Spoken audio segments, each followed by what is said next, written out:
En revanche, on va aller faire un petit tour à Londres, rejoindre Loïc de Hamornay. Pourquoi? Parce que ça sent la poudre là-bas. Non pas parce que on y a choisi la date du Brexit, cette date du 29 mars 2019. Non pas parce qu'il y a des démissions dans le gouvernement, une mauvaise ambiance, semble-t-il, autour de Theresa May. Non, tout simplement parce que le week-end dernier, on a fait, on y a mis le feu. Comment vous dire? Ça sentait effectivement la poudre avec pétards et autres feux d'artifice.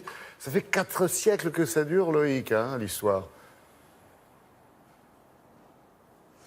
Oui, absolument, Laurent, vous avez raison, ça s'appelle la Gunpowder Night, littéralement la nuit des poudres. Alors ça fait très exactement 412 ans qu'elle est célébrée avec des feux d'artifice dans tout le pays. Alors, elle célèbre un événement qui peut être aussi tragique de l'histoire britannique, puisque c'était le 5 novembre 1605. Et à ce moment-là, eh bien, il y a eu un coup d'État raté. En fait, un conspirateur qui s'appelait Guy Fawkes avait voulu déjà assassiner le roi d'Angleterre et d'Écosse à l'époque, qui s'appelait James Ier, et surtout faire sauter tout le Parlement britannique, le Parlement de Westminster, que tout le monde connaît. Il n'y avait pas encore Big Ben à l'époque, mais enfin, il avait entreposé de la poudre dans les sous-sols pour tout faire exploser parce qu'il voulait assassiner le roi. Alors tout ça se faisait sur fond de guerre de religion entre les catholiques et puis les protestants. Alors, pas forcément très heureux non plus parce que les conspirateurs, dont Guy Fawkes, ont été exécutés de manière particulièrement sanglante, mais en tout cas, les Britanniques fêtent l'échec de ce coup d'État depuis plus de 4 siècles. Et vous allez voir, effectivement, c'est assez impressionnant, comme nous le raconte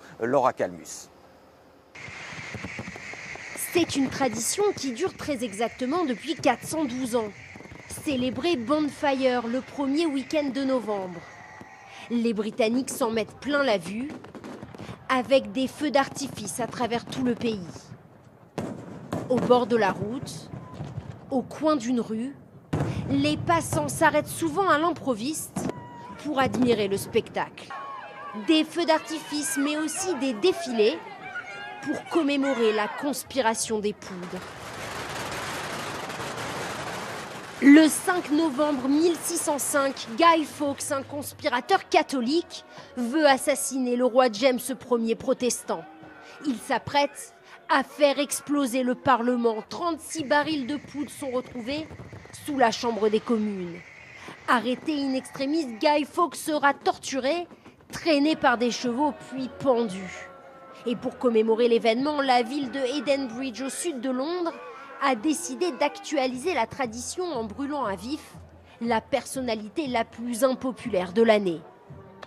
Cette fois-ci, c'est au tour d'Harvey Weinstein de passer sur le bûcher pour son implication dans l'affaire qui ébranle Hollywood. On a choisi d'immoler Harvey Weinstein car c'est la personne dont on parle le plus dans les journaux. On a pris cette décision une semaine seulement avant l'événement. Il était en une partout, alors il mérite bien ce sort-là. Et les spectateurs sont conquis par le choix de l'effigie. C'est assez amusant d'avoir choisi Harvey Weinstein. Je dirais que c'est l'humour britannique par excellence, même si ce qu'il a fait doit être pris au sérieux. L'an dernier, la ville avait choisi de brûler l'effigie de Donald Trump 3 jours avant son élection à la présidence. Et en 2015, Sepp Blatter, l'ancien patron de la Fédération internationale de football, impliqué dans des affaires de corruption, avait également reçu la même sentence. Et des feux d'artifice, des bûchers comme ça au cœur de la ville, c'est autorisé, Loïc? Oui, il y a ici une liberté assez incroyable autour de Bonfire, de cette nuit-là. Alors tout le monde peut faire des feux d'artifice, des bûchers dans son jardin. La législation est extrêmement souple là-dessus. Je vous le rappelle, ce n'est pas du tout le cas chez nous en France, où les feux d'artifice sont beaucoup plus contrôlés en différentes catégories. Il y a des arrêtés municipaux souvent pour les interdire. C'est encore plus contrôlé chez nos autres voisins allemands, où il faut savoir que la vente de feux d'artifice est carrément interdite toute l'année, sauf quelques jours autour des fêtes de Noël et pas avant ni après. Mais effectivement, ici, c'est très libre. Alors, il y a de temps en temps des accidents. Donc, le week-end dernier, il y a eu par exemple 14 personnes blessées par un tir de feu d'artifice qui est parti à l'horizontale. Mais vous voyez, la règle ne change pas et chaque année, ça se passe un petit peu comme ça. Merci Loïc, c'est gentil d'être passé nous voir ce matin sur France 2, comme d'habitude, on adore ça, avoir une image de Londres qui se réveille. Passez une très belle journée.